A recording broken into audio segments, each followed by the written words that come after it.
Aujourd'hui, on parle lecture et écriture.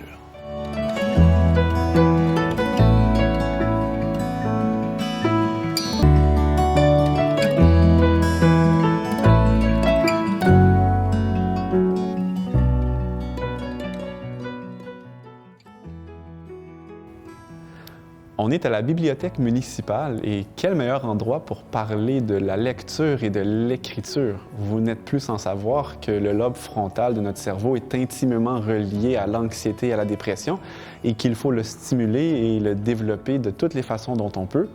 Et aujourd'hui, c'est effectivement de la lecture et de l'écriture dont on va parler. Puis on va vous suggérer des types de lecture qui sont les plus efficaces pour vous mettre en pleine forme et vous aider avec votre anxiété et votre dépression. On a déjà dit que la marche rapide était une des meilleures façons de dissiper l'anxiété rapidement. Il en est de même pour la lecture. On peut attraper un livre et en un rien de temps, on est transporté ailleurs. Et puis on peut momentanément quand même oublier certains de nos soucis, ça peut aider. Mais c'est pas toutes les lectures qui sont égales. Moi, je compare ça un peu à un repas qui est chaleureux, un bon repas cuisiné avec de l'amour de votre mère qui va vous donner beaucoup de force et des calories vides, quelque chose qu'on va prendre et puis qui ne va pas vraiment nous remplir. J'aimerais ça vous présenter alors ici deux types de repas. Un qui est très à suggérer et un probablement à éviter le plus souvent possible. Je vais commencer par parler des calories vides. Puis, quel meilleur endroit pour en parler que notre téléphone intelligent, parce que c'est souvent là qu'on va consommer la majorité de notre lecture. Puis souvent, ça va être des blagues, qu'on va circuler sur les réseaux sociaux. Ça va peut-être être aussi des nouvelles qu'on va consommer en continu, puis se tenir informé énormément. C'est de la lecture, mais en ce qui a trait à l'anxiété et la dépression, ça ne va pas réellement contribuer.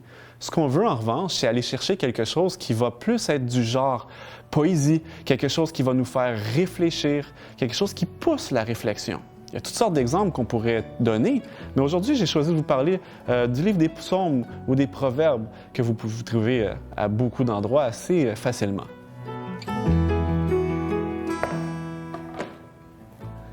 Livre de poésie, livre des proverbes. Ce que j'aime à propos de celui-là, c'est qu'il est facilement accessible et en plus, on peut lire des petites parties à chaque jour et avec même une petite partie, ça nous fait réfléchir quand même assez longtemps toute la journée durant. On peut le trouver sur Internet, notre téléphone intelligent. C'est une des façons de consommer la lecture. Ça peut être aussi avec les liseuses. Ça peut également être dans un vrai livre en papier. Puis, même que c'est la meilleure façon de consommer la lecture, ça a été démontré que quand on lit dans un livre en papier, c'était encore meilleur pour retenir l'information et, évidemment, c'est ce qu'on souhaite. Et tiens, pourquoi pas? Je vais vous en lire un proverbe, un que j'aime particulièrement.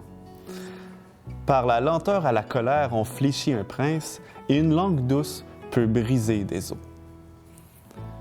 Mais j'ai aussi dit que j'allais vous parler d'écriture.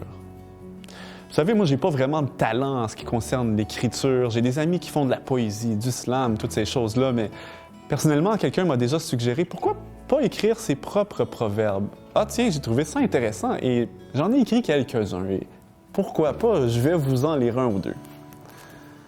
Un homme sans objectif est semblable à un hamster dans sa roue. Il s'active, il court, mais il n'avance pas.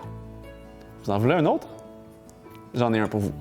Un enfant qui finit son assiette vaut mieux que le compliment d'un adulte.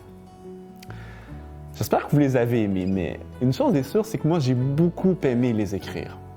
Et je les ai écrits durant la période où j'étais en train de me remettre de la dépression. Et je me souviens, quand je l'ai fait, ça m'a fait énormément de bien.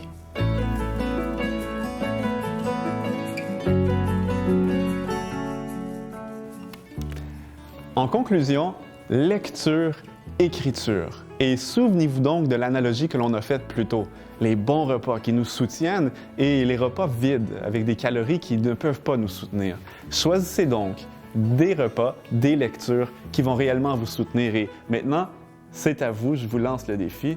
Allez donc écrire vos propres proverbes, je serais très curieux de les entendre.